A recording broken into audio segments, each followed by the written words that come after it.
तो अपनी Indian polity की प्लेलिस्ट चल रही है, उसमें अपन ने नागरिकता तक मतलब 8th टॉपिक तक कंप्लीट कर लिया है बढ़िया अच्छे तरीके से। ठीक है, आज अपन जो टॉपिक करेंगे वो करेंगे मौलिक अधिकार।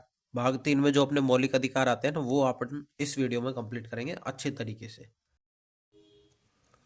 भाग 3 मौलिक अधिकार, अनुच्छेद 12 से 35।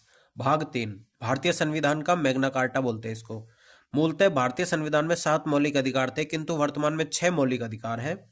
अनुच्छेद 14 से 18 समता का अधिकार, अनुच्छेद 19 से 22 स्वतंत्रता का अधिकार, अनुच्छेद 23 से 24 शोषण के विरुद्ध अधिकार, अनुच्छेद 25 से 28 धार्मिक स्वतंत्रता का अधिकार, 29 से 30 सांस्कृतिक एवं शैक्षणिक अधिकार और अनुच्छेद 32 संवैधानिक उपचारों का अधिकार, राइट टू कॉन्स्टिट्यूशनल रेमेडीज। ठीक है, मौलिक अधिकारों का परित्याग। भारत में मौलिक अधिकारों का परित्याग किसी व्यक्ति द्वारा नहीं किया जा सकता, लेकिन अमेरिका में कोई भी नागरिक अपने अधिकारों का परित्याग कर सकता है। अधिकार, राइट्स। नागरिक का राज्य के विरुद्ध दावा। मूल अधिकार मूल क्यों है? ये व्यक्ति के सर्वांगीण विकास के लिए आवश्यक है। इन्हें मूल कानून अर्थात संविधान द्वारा गारंटी प्रदान की जाती है। संसद इनके विरुद्ध कानून नहीं बना सकती। भारतीय संविधान में मूल अधिकारों को शामिल करने हेतु नेहरू रिपोर्ट 1928 ईस्वी में समर्थन किया था। ठीक है, वास्तव में अधिकार नहीं, मौलिक ये तो हो गया।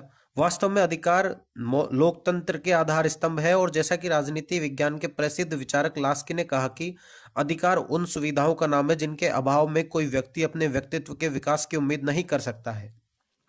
भारत में मूल अधिकारों की मांग का इतिहास राष्ट्रीय आंदोलन के दौरान ही प्रारंभ हो गया था, और 1895 में तिलक के स्वराज्य विधेयक के साथ ही अधिकारों की इस मांग का चित्रण प्रस्तुत होता है, जिसे कालांतर में 1928 में नेहरू कमेटी की रिपोर्ट में व्यापक रूप से प्रस्तुत किया गया था।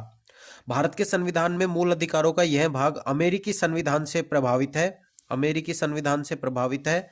यद्यपि अमेरिकी संविधान तथा भारतीय संविधान की प्रकृति में प्रक्रियात्मक और तात्विक दोनों आधारों पर अंतर होने से भारतीय संविधान के अधिकार पत्र ने अपना विशिष्ट स्थान प्राप्त किया है। डॉक्टर भीमराव अंबेडकर ने मूल अधिकारों के संबंध में संविधान के भाग 3 को सर्वाधिक आलोचित भाग कहा था, जिसका अर्थ था कि संविधान के इस भाग पर सर्वाधिक चर्चा और सर्वाधिक विचार विमर्श प्रस्तुत हुए। सैद्धांतिक रूप से यह माना जाता है कि मूल अधिकार व्यक्ति के हित में राज्य के कुछ दायित्व या कर्तव्यों पर प्रतिबंध आरोपित करते हैं, और इसलिए मूल अधिकार व्यक्तियों के राज्य के विरुद्ध दावे होने से इनकी प्रकृति मूल रूप से नकारात्मक है। लेकिन माननीय न्यायपालिका द्वारा कालांतर में की गई व्याख्या ने यह सिद्ध किया कि मूल अधिकार केवल नकारात्मक या राज्य के विरुद्ध नहीं, बल्कि राज्य के ऊपर कुछ दायित्व भी है, इसलिए उनका सकारात्मक पक्ष भी है। ठीक है, अनुच्छेद 12 राज्य की परिभाषा। अनुच्छेद 12 में कहा गया है कि जब तक संदर्भ अन्यथा न हो, राज्य शब्द में भारत सरकार और संसद, प्रत्येक राज्य की सरकार और विधानमंडल तथा भारत की सीमा के भीतर या भारत सरकार के नियंत्रण में आने वाले सभी स्थानीय या अन्य प्राधिकारी सम्मिलित होंगे। अन्य प्राधिकारी और भारत सरकार के नियंत्रण में शब्दों को स्पष्ट नहीं किया गया है। स्थानीय प्राधिकारी शब्द का अर्थ स्पष्ट नहीं किया गया है। न्यायपालिका को अनुच्छेद 12 में स्पष्ट नहीं किया गया है। निजी संस्थाओं का अनुच्छेद 12 में कोई उल्लेख नहीं है, अतः उनके लिए न्यायिक व्याख्या आवश्यक है। अन्य प्राधिकारी और भारत सरकार के नियंत्रण शब्द का अर्थ। आरडी सेट्टी बनाम एयरपोर्ट अथॉरिटी ऑफ इंडिया 1979 के मामले में न्यायमूर्ति पीएन भगवती ने यह निर्धारित करने हेतु 5 सूत्रीय परीक्षण प्रस्तुत किया कि कोई संस्था संविधान के अनुच्छेद 12 के तहत राज्य की इकाई, इंस्ट्रूमेंटलिटी और एजेंसी ऑफ द स्टेट है या नहीं। यह स्पष्ट किया गया कि यह परीक्षण केवल उदाहरणात्मक इलिस्ट्रेटिव है, न कि निर्णायक कंक्लूसिव, अतः इसे अत्यंत सावधानी पूर्वक लागू किया जाना चाहिए। इसी आधार पर सुप्रीम कोर्ट ने जी टेलीफिल्म्स बनाम भारत संघ 2005 मामले में निर्णय दिया कि बीसीसीआई अनुच्छेद 12 के अंतर्गत राज्य नहीं है, क्योंकि यह किसी विधि द्वारा स्थापित संस्था नहीं थी और केवल नियामक नियंत्रण रेगुलेटरी कंट्रोल को आधार मानना पर्याप्त नहीं था। साथ ही सरकार ने न तो बीसीसीआई को एकाधिकार दर्जा प्रदान किया था और न ही उस पर कोई वित्तीय या प्रशासनिक नियंत्रण स्थापित किया था। सुप्रीम कोर्ट द्वारा राज्य घोषित संस्थाएं बीपीसीएल, एफसीआई, राष्ट्रीयकृत बैंक, एनआईटी सेल और एलआईसी आदि। सुप्रीम कोर्ट द्वारा राज्य न घोषित की गई संस्थाएं आईसीएआर, एनसीईआरटी, बीसीसीआई आदि। स्थानीय प्राधिकरण। यद्यपि संविधान में स्थानीय प्राधिकरण लोकल अथॉरिटी शब्द की कोई स्पष्ट परिभाषा नहीं दी गई है। सुप्रीम कोर्ट ने रशीद अहमद बनाम म्यूनिसिपल बोर्ड 1957 तथा अजित सिंह बनाम पंजाब राज्य 1967 के मामले में यह निर्णय दिया कि नगर पालिकाएं, म्युनिसिपैलिटीज और पंचायत संविधान के अनुच्छेद 12 के अंतर्गत राज्य की श्रेणी में आती है। न्यायपालिका, अनुच्छेद 12 न्यायपालिका। यह निर्विवाद है कि न्यायपालिका को अनुच्छेद 12 में स्पष्ट रूप से सम्मिलित नहीं किया गया है, लेकिन इसे स्पष्ट रूप से अपवर्जित एक्सक्लूडेड भी नहीं किया गया है। न्यायिक कार्यकलाप जुडिशियल फंक्शंस को अनुच्छेद 12 के अंतर्गत राज्य की परिभाषा में शामिल नहीं किया गया है। यदि उन्हें सम्मिलित किया जाता तो न्यायालय यह जांच ही नहीं कर पाते कि कोई आदेश या विधि मौलिक अधिकारों का उल्लंघन करता है या नहीं। हालांकि सुप्रीम कोर्ट और उच्च न्यायालय द्वारा किए गए प्रशासनिक कार्य अनुच्छेद 12 के अंतर्गत राज्य की परिभाषा में आते हैं। उदाहरण, यदि सुप्रीम कोर्ट में लिपिक की भर्ती प्रक्रिया मनमानी और मौलिक अधिकारों के विरुद्ध पाई जाए तो रिट याचिका दायर की जा सकती है। इसी प्रकार अधीनस्थ न्यायालयों के न्यायिक एवं प्रशासनिक कार्य भी अनुच्छेद 12 के अंतर्गत राज्य की श्रेणी में आते हैं, क्योंकि उनके पास संवैधानिक व्याख्या या मौलिक अधिकारों की समीक्षा की शक्ति नहीं होती। इसके अतिरिक्त कुछ मौलिक अधिकार निजी व्यक्तियों के विरुद्ध भी परिवर्तनीय हैं, एनफोर्सेबल हैं, जैसे अनुच्छेद 17 अस्पृश्यता का उन्मूलन, अनुच्छेद 19(1)(d) आवागमन की स्वतंत्रता, अनुच्छेद 25 धर्म की स्वतंत्रता। राज्य की यह परिभाषा निषेधकारी एग्जॉस्टिव नहीं है, यह समावेशक इंक्लूसिव है तथा इसका समय समय पर विस्तार किया जा सकता है। अनुच्छेद 13(1) संविधान पूर्व की विधि जो मूल अधिकारों से असंगत है वह असंगति की सीमा तक शून्य होगी। इसलिए अनुच्छेद 13(1) का स्वरूप भावी प्रोस्पेक्टिव है, न कि पूर्वव्यापी रेट्रोस्पेक्टिव। यही भावी प्रकृति डॉक्ट्रिन ऑफ एक्लिप्स की नींव रखती है। आच्छादन सिद्धांत, डॉक्ट्राइन ऑफ एक्लिप्स। अनुच्छेद 13(1) की भावी प्रकृति को सुप्रीम कोर्ट ने भिखाजी नारायण बनाम मध्य प्रदेश राज्य 1995 मामले में स्पष्ट किया। यह सिद्धांत केवल संविधान पूर्व कानूनों पर लागू होता है। जब किसी पूर्व संविधान कानून को असंवैधानिक घोषित किया जाता है तो वह स्थायी रूप से रद्द नहीं होता। यदि उस कानून का असंवैधानिक भाग हटा दिया जाए या संशोधित कर दिया जाए तो वह कानून फिर से वैध हो जाता है। इसका अर्थ है कि अनुच्छेद 13(1) के तहत उस कानून पर अस्थायी ग्रहण एक्लिप्स लग जाता है, जिसे सुधारा जा सकता है। यह सिद्धांत यह सुनिश्चित करता है कि असंवैधानिक घोषित किए गए पूर्व संविधान कानून स्थायी रूप से समाप्त नहीं होते, उन्हें संशोधन या असंगति हटाने के माध्यम से फिर से प्रभावी बनाया जा सकता है। यह विशेष व्यवहार सिर्फ संविधान पूर्व कानूनों के लिए है। अनुच्छेद 13(2) राज्य द्वारा बनाया गया कानून जो मूल अधिकारों से असंगत है तो वह असंगति की सीमा तक शून्य होगा। संविधान पश्चात की विधियों हेतु विभाज्यता का सिद्धांत, डॉक्ट्राइन ऑफ सेवरेबिलिटी। इसका सरल अर्थ है कि किसी कानून के केवल वे प्रावधान या भाग जो मौलिक अधिकारों का उल्लंघन करते हैं उन्हें असंवैधानिक घोषित किया जा सकता है, जबकि उस कानून के शेष भाग लागू रह सकते हैं यदि सिद्धांत संविधान पूर्व प्री कॉन्स्टिट्यूशन और संविधान पश्चात पोस्ट कॉन्स्टिट्यूशन दोनों प्रकार के कानूनों पर समान रूप से लागू होता है। इसका आधार अनुच्छेद 13(1) और 13(2) में प्रयुक्त वाक्यांश जहां तक कि टू द एक्सटेंट ऑफ में निहित है। 13(3) इसमें विधि को परिभाषित किया गया है। अध्यादेश, आदेश, उपविधि, नियम, विनियम, अधिसूचना, विधि का बल रखने वाली रूढ़ि या प्रथा। अब आता है ये 13(4) अनुच्छेद 13(2) केवल सामान्य विधियों पर लागू होता है। यह अनुच्छेद 368 के अंतर्गत किए गए संशोधनों पर लागू नहीं होता। 24वें संविधान संशोधन से सम्मिलित। अब आता है समता का अधिकार, मतलब समानता। अनुच्छेद 14 राज्य भारत के राज्य क्षेत्र में किसी व्यक्ति को विधि के समक्ष समता से या विधियों के समान संरक्षण से वंचित नहीं करेगा। NCERT द्वारा समानता की परिभाषा है। समानता की अवधारणा यह संकेत करती है कि सभी लोग एक मानव होने के नाते अपने कौशल और प्रतिभाओं को विकसित करने तथा अपने लक्ष्यों और महत्वाकांक्षाओं को पूरा करने के लिए समान अधिकारों और अवसरों के हकदार होते हैं। अब आती है विधि के समक्ष समता। यह अवधारणा ब्रिटेन से ली गई है। यह अवधारणा विधि के शासन की नकारात्मक व्याख्या है। इसके अनुसार विधि के समक्ष सभी समान है। विधि किसी के साथ भेदभाव नहीं करती। कोई भी व्यक्ति विधि से बड़ा नहीं है। विधिक व्यक्ति, कंपनी, निगम आदि। विधि का समान संरक्षण।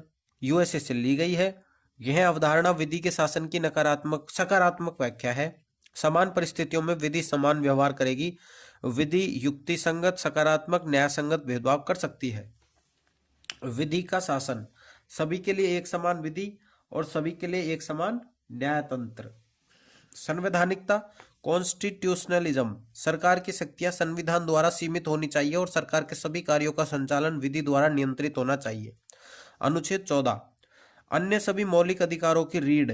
भारतीय संविधान का अनुच्छेद 14 जो समानता के अधिकार की गारंटी देता है को अक्सर अन्य सभी मौलिक अधिकारों की रीढ़ माना जाता है। इसका कारण यह है कि यह एक ऐसा मूलभूत सिद्धांत स्थापित करता है जो भारत में मौलिक अधिकारों की पूरी संरचना को आधार प्रदान करता है। समता के अपवाद, राष्ट्रपति व राज्यपाल को प्राप्त उन्मुक्तियां। अनुच्छेद 361, अपने पदीय कार्यों के निर्वहन हेतु ये किसी भी न्यायालय के प्रति उत्तरदायी नहीं है। अनुच्छेद 361(1), राष्ट्रपति व राज्यपाल के कार्यकाल के दौरान उनके विरुद्ध कोई भी आपराधिक या गिरफ्तारी की कार्यवाही नहीं की जा सकती। अनुच्छेद 361(2) और 3, राष्ट्रपति राज्यपाल द्वारा व्यक्तिगत क्षमता में किए गए किसी भी कार्य के लिए उनके विरुद्ध सिविल कार्यवाही भी पूर्व सूचना नोटिस देने के 2 माह बाद ही की जा सकती है। अनुच्छेद 361(4). अब आता है अनुच्छेद 105 के अंतर्गत संसद सदस्यों के विशेषाधिकार। अनुच्छेद 194 के अंतर्गत राज्य विधानमंडल के सदस्यों के विशेषाधिकार। विदेशी शासकों और राजनयिकों, राजदूत व हाई कमिश्नर को सिविल एवं आपराधिक अधिकारिता से उन्मुक्ति। संयुक्त राष्ट्र संघ एवं उसकी एजेंसियों में काम करने वाले लोगों को उन्मुक्ति। आपातकालीन उद्घोषणा, अनुच्छेद 359(a) के तहत राष्ट्रपति एक आदेश जारी कर सकते हैं जिसके माध्यम से आपातकाल की अवधि के दौरान अनुच्छेद 14 के परिवर्तन को निलंबित किया जा सकता है। इसका अर्थ यह है कि यद्यपि समानता का अधिकार बना रहता है, लेकिन आपातकाल की अवधि के दौरान व्यक्ति इस अधिकार को लागू करवाने के लिए न्यायालय का सहारा नहीं ले सकते। श्रेणी, समानता, इक्विटी, जस्टिस। परिभाषा, सभी व्यक्तियों को समान संसाधन या अवसर प्रदान करना। समानता। इक्विटी, समान परिणाम प्राप्त करने हेतु व्यक्तिगत आवश्यकताओं के आधार पर संसाधन प्रदान करना। न्याय, जस्टिस, दीर्घकालिक निष्पक्षता सुनिश्चित करने हेतु प्रणालीगत समस्याओं का समाधान करना। अब आता है श्रेणी। दृष्टिकोण में एक समान समाधान सभी के लिए। समानता में one size fits all, equality. व्यक्तिगत परिस्थितियों के अनुसार अनुकूलित, इक्विटी। जस्टिस, प्रणालीगत परिवर्तन, सिस्टमेटिक चेंज। ठीक है। अब आता है अनुच्छेद 15, कुछ आधारों पर विभेद का प्रतिषेध। 15(1), राज्य, धर्म, मूल वंश, जाति व लिंग, जन्म स्थान के आधार पर नागरिकों के साथ भेदभाव नहीं करेगा। 15(2), निजी संस्थाओं, होटल, भोजनालय, सार्वजनिक कुएं, बावड़ी, तालाब, मंदिर आदि स्थानों पर धर्म, मूल वंश, जाति, लिंग, जन्म स्थान आदि के आधार पर भेदभाव नहीं किया जाएगा। अपवाद। 15(3), महिलाओं व बच्चों के कल्याण हेतु विशेष योजनाएं व कार्यक्रम बनाए जा सकते हैं। 15(4), सामाजिक और शैक्षणिक रूप से पिछड़े वर्गों SC, ST, OBC के लिए राज्य विशेष योजनाएं व कार्यक्रम बना सकता है। चंपकम दोराई राजन बनाम मद्रास राज्यवाद 1951। सुप्रीम कोर्ट ने मद्रास सरकार के उस फैसले को निरस्त कर दिया जिसके द्वारा मेडिकल तथा इंजीनियरिंग कॉलेजों में गैर ब्राह्मण छात्रों हेतु सीटें आरक्षित की गई थी। अनुच्छेद 15(1), संसद ने संविधान संशोधन कर उपयुक्त निर्णय को निरस्त किया एवं अनुच्छेद 15(4) पहले संविधान संशोधन 1951 द्वारा जोड़ा गया। 15(5), सामाजिक व शैक्षणिक रूप से पिछड़े वर्गों के लिए शिक्षण संस्थाओं में आरक्षण दिया जा सकता है। 93rd कॉन्स्टिट्यूशनल अमेंडमेंट 2005, सरकारी व निजी दोनों प्रकार के शिक्षण संस्थानों में आरक्षण हो सकता है, लेकिन अल्पसंख्यक शिक्षण संस्थानों में आरक्षण नहीं हो सकता। 15(6), आर्थिक रूप से पिछड़े वर्गों के लिए शिक्षण संस्थाओं में प्रवेश हेतु आरक्षण तथा विशेष योजनाएं व कार्यक्रम बनाए जा सकते हैं। 103वां संविधान संशोधन 2019। अब आता है अपना मेंस का टॉपिक। सब topic 1, creamy layer concept. Creamy layer का अर्थ है पिछड़े वर्ग, OBC, अदर बैकवर्ड क्लासेस के वे सदस्य जो सामाजिक और आर्थिक दृष्टि से अब अपेक्षाकृत समृद्ध हो चुके हैं। इन लोगों को आरक्षण का लाभ नहीं मिलना चाहिए। महत्वपूर्ण बिंदु 1979 मंडल कमीशन ने पिछड़े वर्गों को पहचानने की सिफारिश की। 1990 VP सिंह सरकार ने मंडल रिपोर्ट लागू की। 27% OBC आरक्षण। 1992 इंदिरा साहनी बनाम भारत सरकार केस मंडल केस। सुप्रीम कोर्ट ने कहा आरक्षण की सीमा 50% तक हो, ओबीसी के क्रीमी लेयर को आरक्षण से बाहर किया जाए।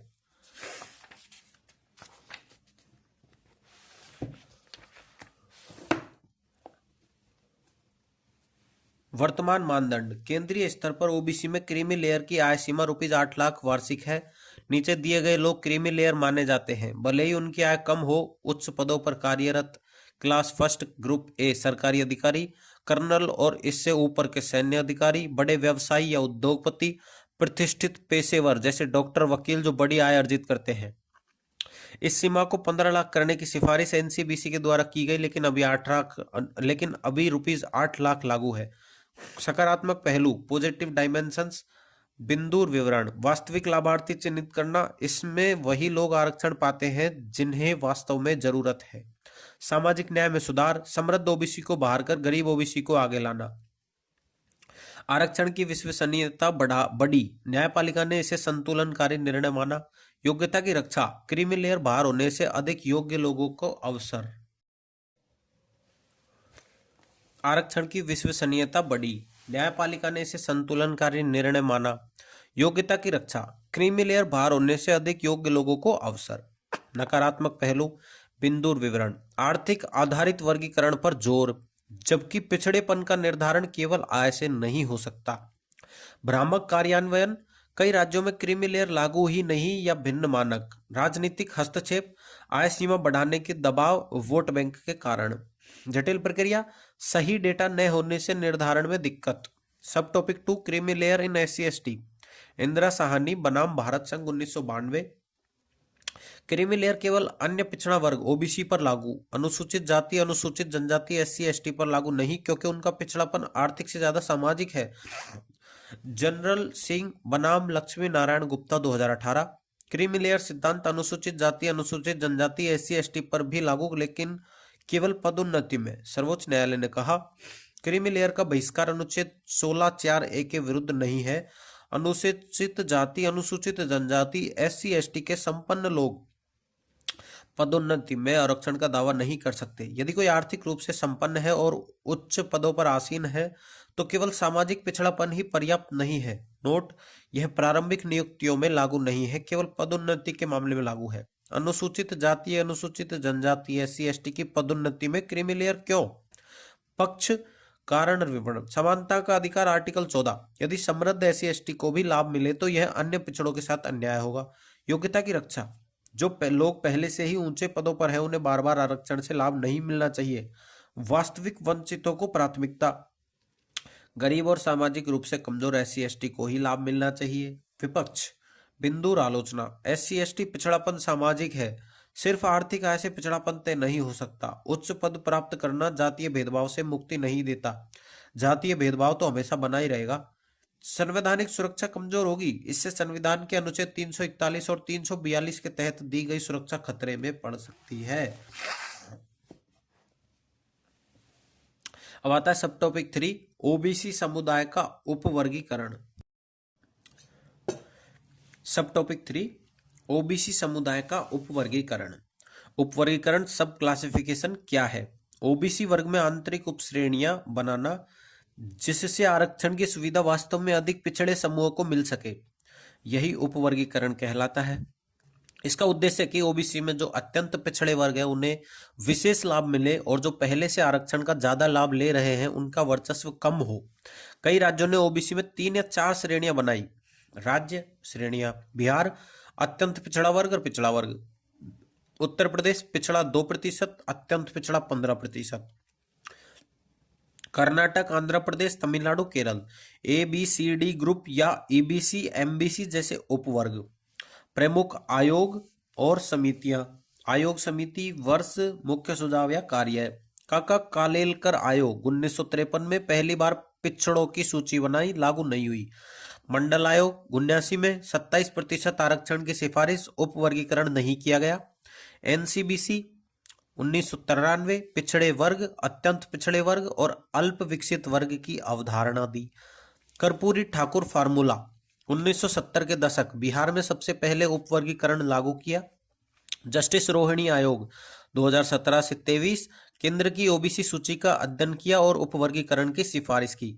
अनुच्छेद 340, भारत के राष्ट्रपति को यह अधिकार प्राप्त है कि वह देश में सामाजिक और शैक्षिक रूप से पिछड़े वर्गों SEBC socially and educationally backward classes की स्थिति की जांच करने के लिए एक आयोग की नियुक्ति कर सकता है। जस्टिस रोहिणी आयोग, जस्टिस रोहिणी कमीशन, गठित अक्टूबर 2017। महत्वपूर्ण निष्कर्ष: 97% लाभ 25% ओबीसी जातियों को मिल रहे हैं। 983 जातियां हैं जिन्हें प्रतिनिधित्व नहीं मिला। जुलाई 2023 में राष्ट्रपति को सौंपी गई रिपोर्ट सार्वजनिक होना अभी बाकी है। Topic 4, who can declare any caste group into ST ST OBC group? अनुसूचित जाति SC, अनुसूचित जनजाति ST और अन्य पिछड़ा वर्ग OBC। विशेषता: संवैधानिक अनुच्छेद: अनुसूचित जाति SC अनुच्छेद 341, अनुसूचित जनजाति ST अनुच्छेद 342, अन्य पिछड़ा वर्ग OBC अनुच्छेद 342A। 102वां संविधान संशोधन 2018। घोषणा कौन करता है? भारत के राष्ट्रपति सार्वजनिक अधिसूचना द्वारा। भारत के राष्ट्रपति सार्वजनिक अधिसूचना द्वारा। भारत के राष्ट्रपति सार्वजनिक अधिसूचना द्वारा।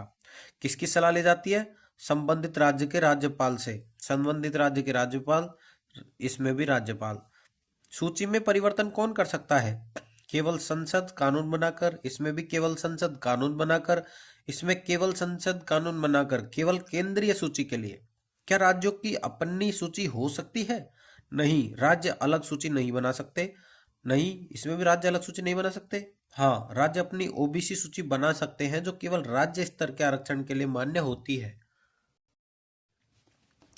टॉपिक 5, सब classification of SC ST। Supreme court ने BR गवाई की अध्यक्षता वाली बेंच में 2024 में अनुसूचित जाति और अनुसूचित जनजाति के लिए कोर्ट के भीतर कोटा देने की व्यवस्था को मंजूरी दी है। इससे राज्यों को SC ST के भीतर उप कैटेगरी बनाने का अधिकार मिल गया है। यह निर्णय 7 न्यायाधीशों की पीठ ने 6-1 के बहुमत से लिया है। इस फैसले ने 2004 में दिए गए EV चिन्नैया बनाम आंध्र प्रदेश राज्य मामले के निर्णय को पलट दिया है। उस समय की अदालत ने माना था कि SC ST की सूची में कोई बदलाव नहीं किया जा सकता और उप कैटेगरी बनाने का कोई अधिकार राज्य को नहीं दिया था। नए फैसले से यह व्यवस्था बदल गई है और राज्य को अब उप कैटेगरी बनाने की स्वीकृति मिल गई है। क्या क्रीमी लेयर का सिद्धांत अनुसूचित जातियों पर लागू होता है? जस्टिस गवाई का प्रस्ताव: SC और ST के लिए क्रीमी लेयर का सिद्धांत लागू करने का सुझाव दिया गया। सिद्धांत की विशेषता: इसमें आरक्षण पात्रता के लिए एक आय सीमा निर्धारित की जाती है ताकि लाभार्थी वे हो जिन्हें सबसे अधिक जरूरत हो। सहमति: 7 में से 4 न्यायाधीशों ने इस सुझाव से सहमति जताई। करंट अफेयर्स: हाल ही में तेलंगाना पहला राज्य बना है जिसने अनुसूचित जाति एवं जनजाति का उपवर्गीकरण किया है। Topic 6, EWS reservation. Topic 6, EWS reservation. आर्थिक रूप से कमजोर वर्ग EWS के लिए 10% आरक्षण की व्यवस्था की गई है। यह आरक्षण सरकारी नौकरियों और शैक्षणिक संस्थानों में उन लोगों के लिए है जो ST ST या OBC नहीं है परंतु आर्थिक रूप से पिछड़े हैं। इसे 103वां संविधान संशोधन अधिनियम 2019 के माध्यम से लागू किया गया, जिसके तहत अनुच्छेद 15(6) और 16(6) जोड़े गए। EWS आरक्षण के लिए पात्रता मापदंड: परिवार की वार्षिक आय 8 लाख से कम, अभ्यर्थी SC ST OBC केंद्रीय सूची वर्ग में नहीं आना चाहिए, संपत्ति सीमा, खेती की जमीन, आवासीय मकान या भूखंड की सीमाएं निर्धारित है। राज्य सरकारें अपने राज्य स्तरीय आरक्षण के लिए अलग मापदंड तय कर सकती है। सुप्रीम कोर्ट का फैसला: जनहित अभियान वर्सेज यूनियन ऑफ इंडिया 2022, 5 मई 2022 को 3-2 बहुमत से सुप्रीम कोर्ट ने 103वें संविधान संशोधन को वैध ठहराया। बहुमत का निर्णय 3 जज: केवल आर्थिक पिछड़ापन भी आरक्षण का आधार हो सकता है। 10% EWS कोटा संविधान की व्यवस्था के अनुसार है और यह इंदिरा 1992 केस में निर्धारित 50% आरक्षण सीमा का उल्लंघन नहीं करता। SC ST OBC को EWS से बाहर रखना संवैधानिक रूप से सही है क्योंकि उन्हें पहले से आरक्षण मिल रहा है। विपक्ष में 2 जज, जस्टिस UU ललित और justice Ravindra Bhatt: SC ST OBC को EWS से बाहर रखना समानता और मूल संरचना सिद्धांत का उल्लंघन है।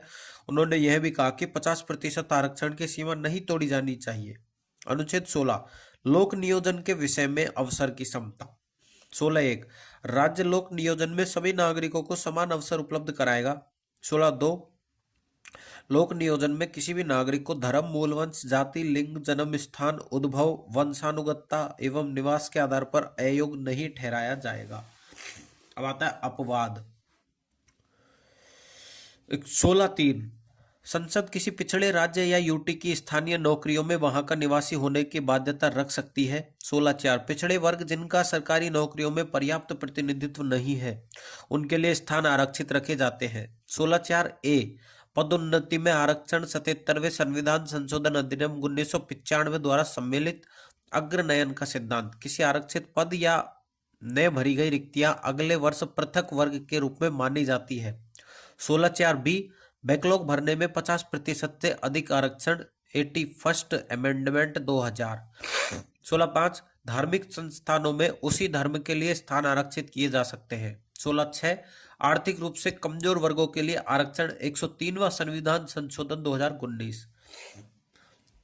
रणधीर सिंह बनाम भारत संघवाद। सर्वोच्च न्यायालय ने निर्णय दिया कि अनुच्छेद 14 व 16 को संविधान की प्रस्तावना तथा अनुच्छेद 39D के साथ पढ़ने पर समान कार्य हेतु समान वेतन का सिद्धांत उत्पन्न होता है। पदोन्नति में आरक्षण फॉर मेंस के लिए है। इंदिरा साहनी बनाम भारत संघ 1992। Indira Sahni versus union of India. Supreme court ने कहा कि अनुच्छेद 16(4) के अंतर्गत पदोन्नति में आरक्षण की अनुमति नहीं है। आरक्षण की सीमा 50% से अधिक नहीं हो सकती। ओबीसी में क्रीमी लेयर की अवधारणा दी, अर्थात क्रीमी लेयर वालों को आरक्षण का लाभ नहीं मिलेगा। आरक्षण केवल प्रारंभिक नियुक्तियों इनिशियल अपॉइंटमेंट्स पर लागू होता है। एम नागराज बनाम भारत संघ 2006। सुप्रीम कोर्ट ने अनुच्छेद 16(4)(a) और 16(4)(b) की वैधता को बरकरार रखा, अर्थात पदोन्नति में आरक्षण संभव है, परंतु इसके लिए राज्य सरकार को 3 शर्तों को पूरा करना अनिवार्य है। SC/ST वर्ग के पिछड़ेपन की मात्रात्मक जानकारी, क्वांटिफिएबल डेटा देना, सार्वजनिक सेवाओं में अपर्याप्त प्रतिनिधित्व को साबित करना, यह सुनिश्चित करना कि आरक्षण प्रशासनिक दक्षता को प्रभावित न करे। अनुच्छेद 335। जनरल सिंह बनाम लक्ष्मी नारायण गुप्ता 2018। यह फैसला नागराज केस की समीक्षा के रूप में आया। राज्य सरकारें और केंद्र सरकार ने यह तर्क दिया कि नागराज निर्णय की शर्तें बहुत कठोर हैं। मुख्य बिंदु, अब SC/ST के पिछड़ेपन को साबित करने के लिए डेटा जुटाना अनिवार्य नहीं है, क्योंकि इन्हें संविधान में ही पिछड़ा माना गया है। लेकिन राज्य को अब भी यह साबित करना होगा कि SC/ST का सेवाओं में प्रतिनिधित्व अपर्याप्त है और आरक्षण में प्रशासनिक दक्षता प्रभावित नहीं हो रही है। क्रीमी लेयर की अवधारणा पदोन्नति में SC/ST पर लागू नहीं होगी, लागू होगी। क्रीमी लेयर की अवधारणा पदोन्नति में SC/ST पर लागू होगी, यानी जो SC/ST वर्ग के सामाजिक रूप से उन्नत व्यक्ति हैं उन्हें पदोन्नति में आरक्षण नहीं मिलेगा। मुकेश कुमार बनाम उत्तराखंड राज्य 2020। सुप्रीम कोर्ट ने स्पष्ट किया, पदोन्नति में आरक्षण कोई मूल अधिकार फंडामेंटल राइट नहीं है, यह केवल राज्य की एक सक्षम शक्ति एनेबलिंग प्रोविजन है, अनिवार्यता नहीं। यानी राज्य चाहे तो आरक्षण दे सकता है, लेकिन देना उसकी कानूनी बाध्यता नहीं है। आरक्षण नीति फॉर मेंस क्या है? सकारात्मक कार्यवाही का एक स्वरूप है। इसे हाशिए पर मौजूद वर्गों के मध्य समानता को बढ़ावा देने के लिए अपनाया गया है। आवश्यकता क्यों? क्षतिपूर्ति का न्याय सिद्धांत। डॉक्टर अंबेडकर के अनुसार समाज के कई वर्ग लंबे समय तक समाज में एक बेहतर स्थिति प्राप्त करने में सक्षम रहे हैं, उनकी क्षति की पूर्ति हेतु कदम उठाने चाहिए। उदाहरण, जाति व्यवस्था में पिछड़े वर्ग। वितरक मूलक न्याय सिद्धांत, जिन लोगों को क्षतिपूर्ति हो रही है उनमें भी सभी को समान क्षति नहीं थी, अतः समान क्षतिपूर्ति नहीं हो सकती। समान अवसर, लेवल प्लेइंग फील्ड, योग्यता आधारित समानता सुनिश्चित करने हेतु सभी लोगों को योग्यता के आधार पर आंकने से पूर्व उन्हें समान स्तर पर लाया जाए। उदाहरण, महिलाओं को पहले अवसर दो, फिर योग्यता परीक्षण। समावेशिता का सिद्धांत, सभी वर्गों के साथ लेकर चलना ही वास्तविक प्रगति है। उदाहरण, दिव्यांग, ट्रांसजेंडर। अब आता है अपना अनुच्छेद 17, अस्पृश्यता का अंत, अनटचेबिलिटी। ठीक है, राज्य सभी प्रकार की अस्पृश्यता को समाप्त करेगा। यह एक पूर्ण अधिकार है क्योंकि इसका कोई अपवाद नहीं है। यह अधिकार निजी व्यक्ति के विरुद्ध भी है। संविधान में अस्पृश्यता को परिभाषित नहीं किया गया है। जय सिंह बनाम भारत संघ मामले में राजस्थान उच्च न्यायालय ने अस्पृश्यता शब्द को परिभाषित किया। इसके लिए संसद ने कानून बनाए। मतलब अस्पृश्यता अपराध अधिनियम 1955। 1976 ईस्वी में संशोधन कर इसका नाम बदलकर नागरिक अधिकार संरक्षण अधिनियम 1976 कर दिया। उच्चतम न्यायालय ने सबरीमाला मामले में निर्णय दिया कि किसी भी प्रकार की अस्पृश्यता को अस्पृश्यता के दायरे में माना जाएगा। अनुच्छेद 18 उपाधियों का अंत। 18(1) राज्य शिक्षा एवं सेना संबंधी सम्मान के अतिरिक्त कोई उपाधि प्रदान नहीं करेगा। 18(2) भारतीय नागरिक किसी अन्य देश से उपाधि प्राप्त नहीं कर सकता। 18(3) विदेशी नागरिक जो भारत सरकार की सेवा में है वह राष्ट्रपति की अनुमति के बिना किसी अन्य देश से उपाधि नहीं ले सकता। 18(4) सरकारी सेवा में नियुक्त भारतीय नागरिक राष्ट्रपति की अनुमति के बिना किसी अन्य देश से सम्मान प्राप्त नहीं कर सकता। बालाजी राघवनवाद 1996। इसमें सर्वोच्च न्यायालय ने निर्णय दिया कि भारत रत्न, पद्म विभूषण आदि उपाधियां नहीं है बल्कि सम्मान है, अतः ये समानता के सिद्धांत के प्रतिकूल नहीं है। साथ ही यह से भी व्यवस्था दी कि पुरस्कार प्राप्तकर्ता इन सम्मानों का प्रयोग अपने नाम से पूर्व या बाद में न करे, अन्यथा उन्हें पुरस्कारों को त्यागना पड़ेगा। अब आता है भारत रत्न। इस सम्मान की स्थापना 2 जनवरी 1954 को तत्कालीन राष्ट्रपति डॉक्टर राजेंद्र प्रसाद द्वारा की गई थी। एक वर्ष में अधिकतम 3 व्यक्तियों को ही भारत रत्न दिया जा सकता है। प्रधानमंत्री की अध्यक्षता में गठित समिति की अनुशंसा पर भारत रत्न के लिए औपचारिक सिफारिश की आवश्यकता नहीं होती। प्रधानमंत्री राष्ट्रपति को नाम भेजते हैं। शुरुआत में मरणोपरांत सम्मान का प्रावधान नहीं था, 1955 में जोड़ा गया। कुछ गैर भारतीयों को यह सम्मान दिया गया है, जैसे मदर टेरेसा को 1980, खान अब्दुल गफ्फार खान 1987, नेल्सन मंडेला 1990। क्षेत्र प्रारंभ में 4 क्षेत्र थे: कला, विज्ञान, साहित्य, लोक सेवा। 2011 से मानव कल्याण के किसी भी क्षेत्र में असाधारण सेवा हेतु दे सकते हैं। 2 बार निलंबित किया गया। 13 जुलाई 1977 से 26 जनवरी 1980 जनता पार्टी सरकार के समय। 1992 से 1995 संवैधानिक जांच व वाद विवाद के चलते। मौद्रिक लाभ नहीं, केवल प्रमाण पत्र मिलता है, कोई मौद्रिक लाभ नहीं मिलता। संस्था को नहीं, यह पुरस्कार केवल व्यक्तियों को दिया जाता है, किसी संस्था या संगठन को नहीं। ठीक है, तो अनुच्छेद 19 से 22 स्वतंत्रता का अधिकार है। इसको अपन नेक्स्ट क्लास में करेंगे, ये वीडियो लंबी हो रही है। ठीक है, तो ऐसे ही अपन पूरी बुक को करेंगे। तो अपना मतलब चैनल को भाई सब्सक्राइब करो, वीडियो को तो शेयर करते ही नहीं हो यार तुम लोग, वीडियो को शेयर करो। ठीक है, और लाइक करना।